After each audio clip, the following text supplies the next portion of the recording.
je suis en Christ. Alléluia. On y va. Je sais qui je suis. Je sais qui je suis. Je sais qui je suis en ton nom. Esprit pour nous aider parce que le thème n'est pas facile à enseigner. Nous sommes tous concernés, que le Saint-Esprit lui-même prenne le contrôle, qu'il nous dispose à être vraiment humbles, à accueillir la parole de Dieu. Je ne parlerai pas de moi-même, je parlerai de la part du Seigneur. Et je me laisse être ce canal par lequel il va nous bénir ce soir. Que tout ce qui est obstacle à cette semence lâche prise, que tout ce qui est orgueil descende, afin que Dieu puisse nous abreuver profondément. Parce que Dieu veut nous faire du bien ce soir.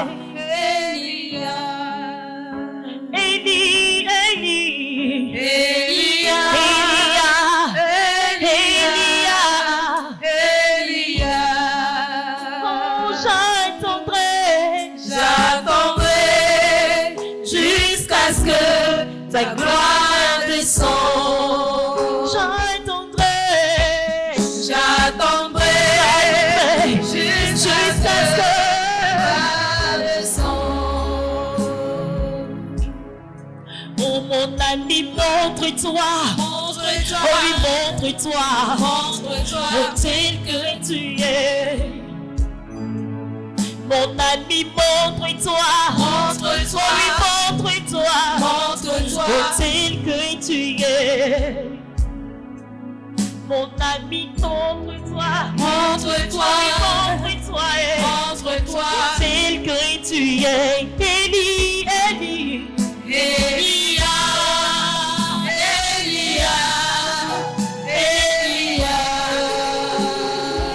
Oui, Seigneur Esprit Saint, merci de nous avoir rassemblés cet après-midi pour nous parler à nouveau. C'est des textes que nous connaissons, mais sur lesquels nous passons. Mais Dieu marque un arrêt cet après-midi parce qu'il a quelque chose à nous dire. Et nous bénissons cette parole que nous allons partager parce que c'est une semence qui va nous aider à grandir dans notre marche avec le Seigneur.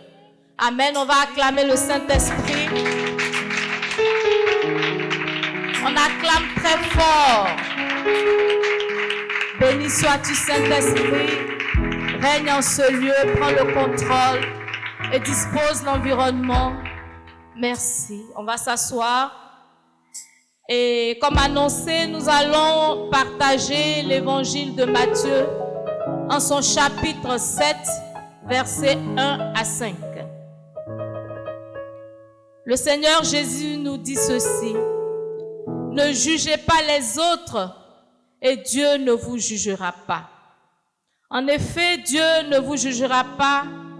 Dieu vous jugera comme vous jugez les autres et il vous donnera comme vous donnez aux autres. Tu regardes le bout de la paille qui est dans l'œil de ton frère, mais le tronc d'arbre qui est dans ton œil, tu ne le remarques pas. Pourquoi donc? Comment peux-tu dire à ton frère, laisse-moi enlever le bout de la paille qui est dans ton œil, et toi, tu as un tronc d'arbre dans le tien? Homme faux, enlève d'abord le tronc d'arbre qui est dans ton œil, ensuite tu verras assez clair pour enlever le bout de paille qui est dans l'œil de ton frère. Parole du Seigneur. Parole du Seigneur. Amen. Je vous disais tout à l'heure que c'est un test qui n'est pas facile à enseigner parce que nous sommes tous des personnes qui jugeons très rapidement. Dans la rue, en regardant la télé, en lisant un journal, en vivant une situation donnée, on a l'œil très critique. Et très souvent, nous critiquons très durement. Et c'est à cela que le Seigneur nous appelle ce soir. Le Seigneur est en train de nous dire de ne pas juger les autres et Dieu ne nous jugera pas. Amen. Ce que je suis en train de donner comme message, je suis impliquée là-dedans. Je ne suis pas là pour sermonner qui que ce soit, mais je viens pour parler de la part du Seigneur et pour nous aider à regarder avec amour, à regarder avec un esprit de construction et non de destruction. Si nous sommes tous d'accord, si ce soir nous sommes rassemblés en ce lieu, c'est que nous avons choisi la bonne part, c'est-à-dire d'être des ambassadeurs du Christ, d'être des citoyens du royaume des cieux. Et à partir de cet instant, nous ne sommes plus avec l'autre monde. Et ce que Dieu a construit, nous ne devons pas détruire. Nous devons aider à racoler les morceaux qui sont brisés et non à travailler pour l'autre royaume. Parce que le salaire que nous allons recevoir, ce sera la mort. Mais je pense que ce soir, Dieu veut nous sauver. Dieu veut nous faire du bien. C'est pourquoi il nous appelle à marquer un arrêt et à faire attention à ce que nous disons, à faire attention à notre façon de juger pour que nous puissions être participants de ce royaume de vie. Amen. Alors, comme je l'ai dit, ce n'est pas facile, mais le Saint-Esprit nous aidera. Effectivement, nous avons un monde dans lequel nous vivons, mais nous ne devons pas nous laisser conduire par les choses de ce monde. En tant qu'enfants de Dieu, le Seigneur nous appelle à des choses plus grandes. C'est pourquoi, à la suite de ce texte, je viens dans Romains 14. Le Seigneur nous dit, accueillez celui qui n'a pas de foi solide, ne critiquez pas ce qu'il pense. C'est-à-dire qu'il sait que dans notre marche, il va nous arriver de critiquer.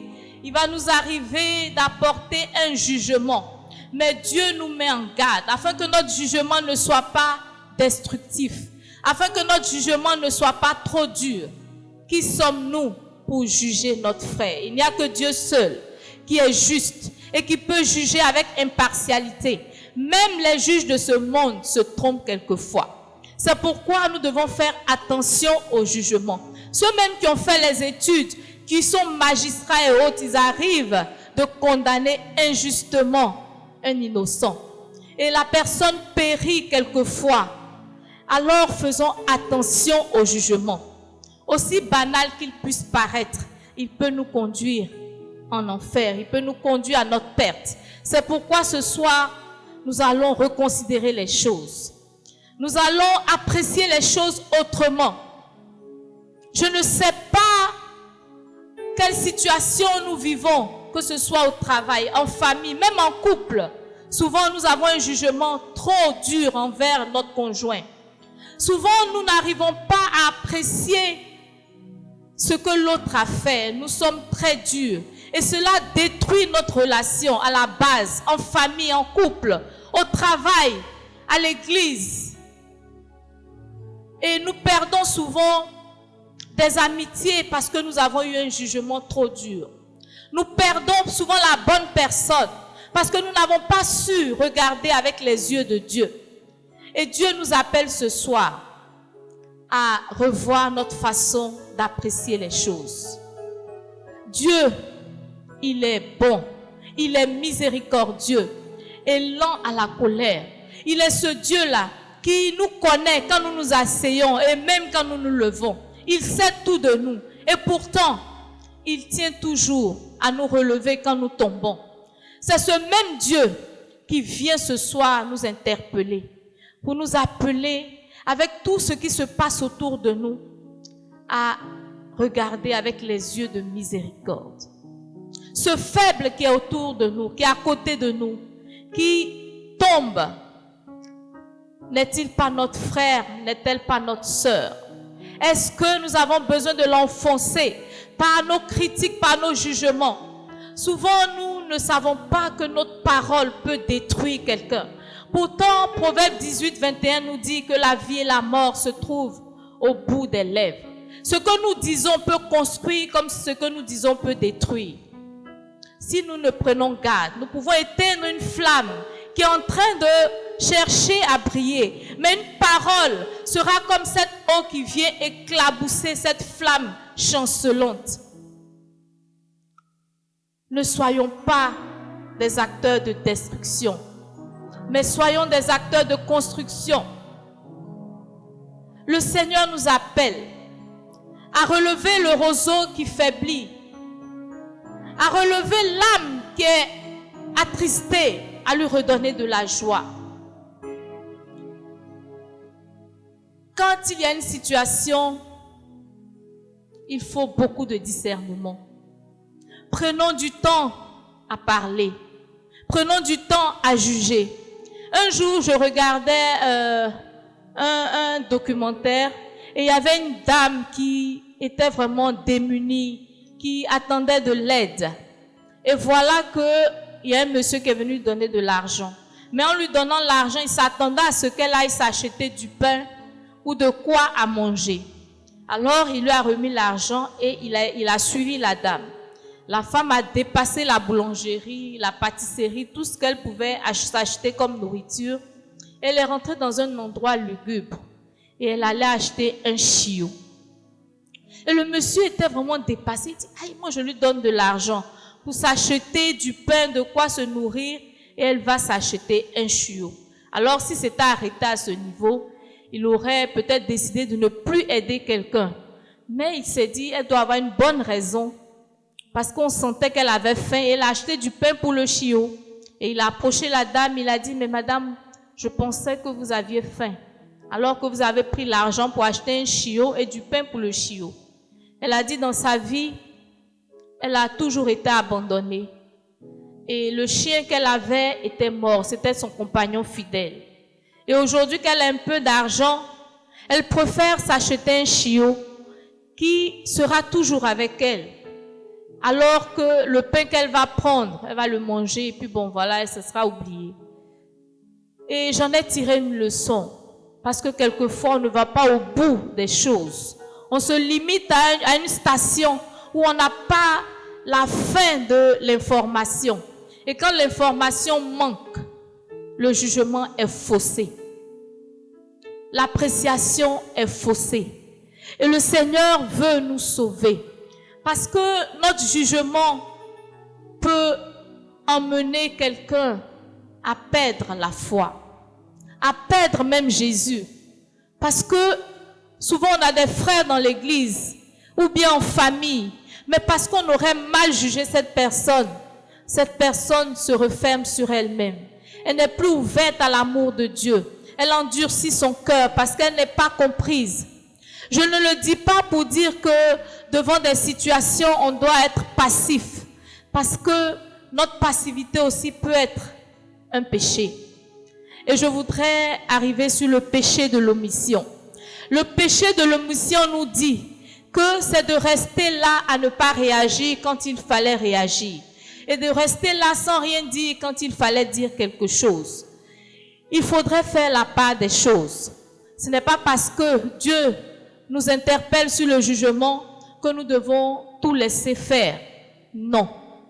Quand je vois une situation dans laquelle mon intervention peut apporter une aide à rattraper les choses, alors je parlerai. S'il faut que ce soit par la prière, il faut opter pour la prière. Si mon silence peut être une solution à cette situation, alors je me tais. Le Seigneur est en train de nous dire que nous avons besoin de beaucoup de discernement dans ce monde. Sinon, nous allons croire que nous faisons le bon combat, alors que nous sommes à côté de la plaque. Et ce serait très dommage. Ce serait dommage que nous venions à Dieu, comme il a dit en Matthieu 7. Ce n'est pas tous ceux qui diront Seigneur, Seigneur, qui hériteront du royaume des cieux, mais c'est ceux qui feront la volonté du Père. À quoi nous servira-t-il de passer du temps à l'église, de faire des choses, croyant le faire pour Dieu, de guérir des malades, de faire des actions de grâce, et j'en passe. Et se retrouver un jour devant le Seigneur, et il va nous dire qu'il ne nous connaît pas. Vous voyez un peu, ce serait difficile de revenir sur ses pas. C'est pourquoi le Seigneur est en train de nous appeler, afin que nous puissions voir sur quel chemin nous nous trouvons. Si nous sommes sur la mauvaise voie, il n'est pas encore tard de revenir en arrière. Et ce jugement, c'est celui que nous portons sur les autres. Mais je voudrais tourner la caméra vers nous-mêmes. Souvent, nous-mêmes, nous sommes trop durs envers nous. À tel point qu'on ne se pardonne pas certaines situations. Et nous n'aidons pas Dieu à agir dans notre vie. Si notre cœur nous accuse, comme dit 1 Jean 3, verset 20, le cœur de Dieu est plus grand que notre cœur. Il faudrait que nous puissions relativiser les choses. La miséricorde de Dieu est infinie. Quel que soit ce qui se passe, nous devons nous y plonger. Nous devons avoir recours à ce Dieu-là. Lui seul saura comment nous donner la solution, les mots qu'il faut, l'attitude qu'il faut face à telle ou telle situation.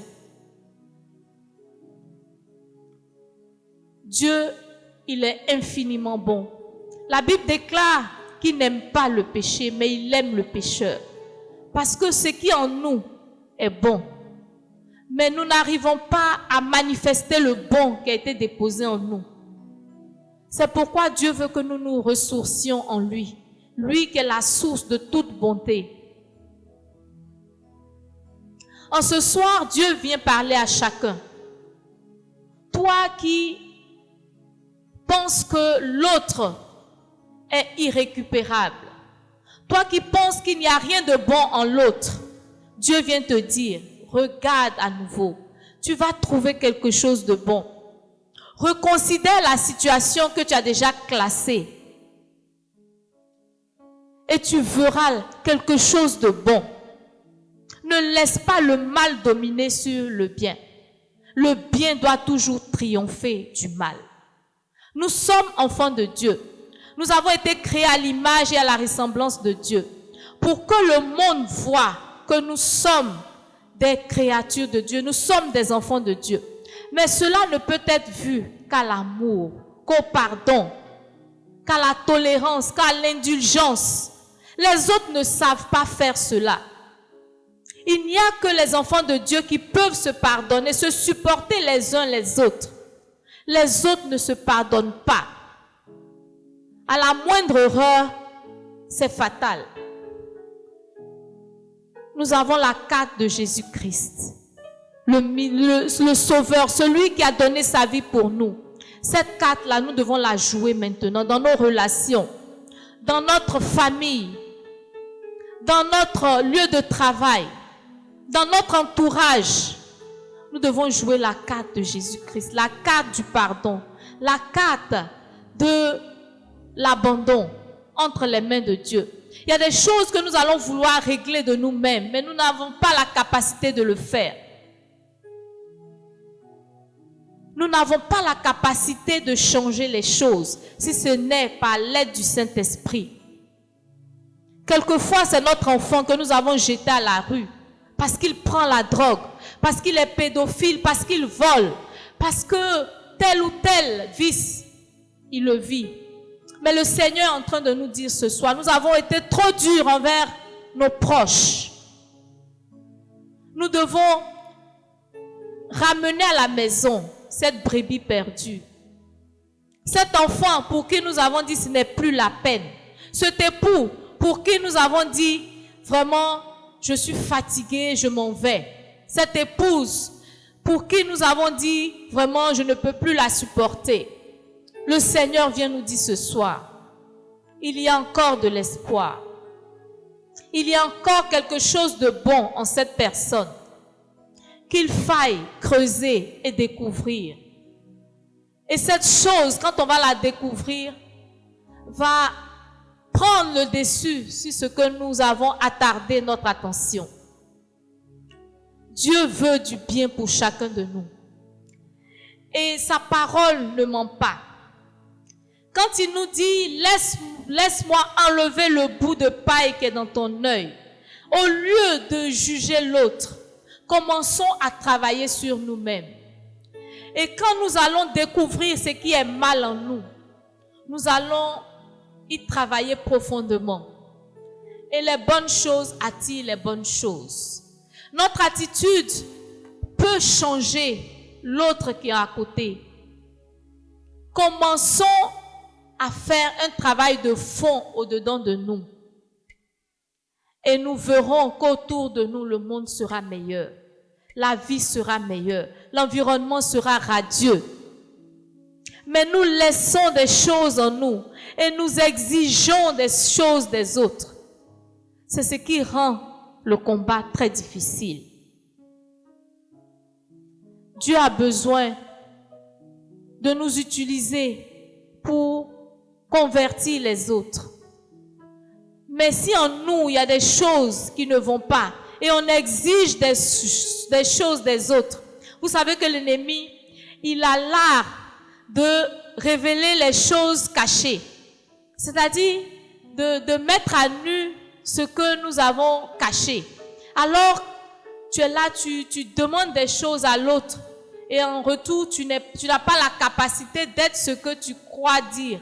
Alors, l'ennemi va te mettre à nu. Et tu verras que la déception sera grande, aussi bien pour toi-même que pour l'autre. Alors, commençons à travailler au-dedans de nous. Dieu veut faire de nous des instruments de paix, d'amour, des instruments pour sa parole, pour son évangélisation. Et il y a des choses à déboucher parce que les canaux sont là, mais il y a des choses à déboucher pour que Dieu puisse travailler au-dedans de nous, pour atteindre les extrémités de la terre. Quand ce soir, le Saint-Esprit qui souffle dans tous les sens vienne souffler en nous pour enlever la poussière, pour enlever les écailles, pour enlever le faux, afin que nous puissions apprécier avec amour, avec tolérance, afin que nous puissions nous laisser utiliser par Dieu pour que la gloire de Dieu soit manifestée. Le Saint-Esprit est là, il arrive, mais on s'accroche à des choses, donc il n'arrive pas à totalement libérer sa puissance. Il est souverain, mais en même temps, il est ordonné.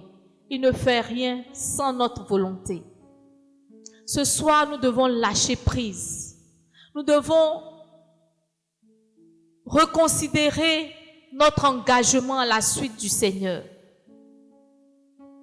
Nous devons reconsidérer notre baptême où nous avons rejeté les choses du monde avec tous ses suppôts et nous laisser conduire par l'Esprit de Dieu. L'Esprit de Dieu, il nous enverra là où nous ne savons peut-être pas. Il nous fera dire des choses auxquelles nous n'avons pas pensé. Et il est souverain. Il est grand. Il est merveilleux. Que nous ne donnions pas une direction au Saint-Esprit pour lui dire, moi je veux aller à gauche, quand il voudra nous envoyer à droite. Laissons-lui libre arbitre d'agir au-dedans de nous, afin que véritablement notre vie soit témoignage authentique à la gloire de Dieu. Dieu, qui est le juge, il ne se presse pas de nous juger parce qu'il sait que nous pouvons changer. Il sait que nous pouvons être meilleurs. Il sait que nous pouvons nous améliorer. Alors ne nous décourageons pas. Souvent, nous-mêmes, nous sommes trop durs envers nous et nous décidons de tout abandonner. Mais Dieu te dit ce soir, relève-toi, car j'ai confiance en toi. Je crois que tu peux y arriver. Peut-être que tu as essayé plusieurs fois de ne pas te mettre en colère. Tu as essayé plusieurs fois de ne pas critiquer, de ne pas juger. Mais tu t'es retrouvé au cœur des critiques destructrices. Mais le Seigneur te dit, si tu crois, tu verras ma gloire. Si tu crois que je suis capable de te façonner parce que je suis le potier et toi tu es l'argile, je peux te redonner la forme qui sied à ta personnalité, qui sied à ta mission. Peut-être que le monde t'a déformé. Peut-être que l'ennemi t'a donné une autre attitude, une autre forme. mais le potier par excellence. Il est capable de te briser et de refaire de toi ce pot qui est vraiment beau. Dieu est capable de refaire de toi la meilleure personne sur la terre. Que ce soit le Saint-Esprit en qui nous nous laissons conduire, qu'il vienne nous aider. Parce que le monde nous montre des choses devant lesquelles on ne peut souvent se taire. Souvent tu décides de te taire, mais à ta grande surprise, tu es engagé dans des jugements vraiment. Et puis après tu te demandes, mais qu'est-ce que je viens de faire? Mais de toi-même, tu ne peux rien faire de bon. Il te l'a dit en Jean 15. De nous-mêmes, nous ne pouvons rien faire de bon. Nous avons besoin de nous laisser conduire par Dieu. Et c'est lui qui viendra enlever ce qui est enlevé et à remettre ce qui est à mettre pour que nous soyons ces personnes qu'il a voulu que nous soyons. Seigneur, merci pour ton amour infini pour nous. Cet amour qui ne nous lâche point. Cet amour qui est toujours avec nous. L'amour du Père, l'amour du Fils et l'amour du Saint-Esprit nous environnent. Et rien ne peut nous séparer de cet amour. Rien, pas même le péché, ni la mort, ni les jugements, ni les choses de ce monde et même au-delà, ni les dominations. Rien ne peut nous enlever de ce cercle d'amour que le Seigneur a bien voulu nous entourer. Demeurons dans cet amour. Et si nous sommes dans cet amour, nous verrons que nous sommes des instruments de paix. Et ce soir, je vais demander l'intervention de la Sainte Vierge Marie, qui ne sait que nous conduire à Jésus, de nous aider. De nous aider à marcher dans les pas de Jésus, à marcher dans les pas du ressuscité, à marcher dans les pas du Dieu vivant. Sainte Mère de Dieu, c'est notre doléance ce soir. Tous nous sommes laissés aller. Tous nous avons contribué à ces jugements qui ont détruit une âme. Tous nous avons parlé, nous avons dit des choses méchantes envers un frère, une sœur, un époux, un collaborateur. Mais le Seigneur nous dit ce soir, déposez ces âmes et utilisez l'âme de l'amour.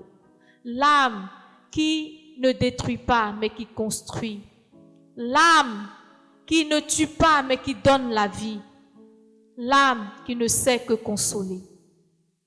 Seigneur, nous te bénissons, nous te rendons toute la gloire et nous te disons que nous sommes à toi. Fais de nous ce que tu veux et apprends-nous à nous aimer comme toi tu nous as aimés et à aimer notre prochain comme nous-mêmes. Amen.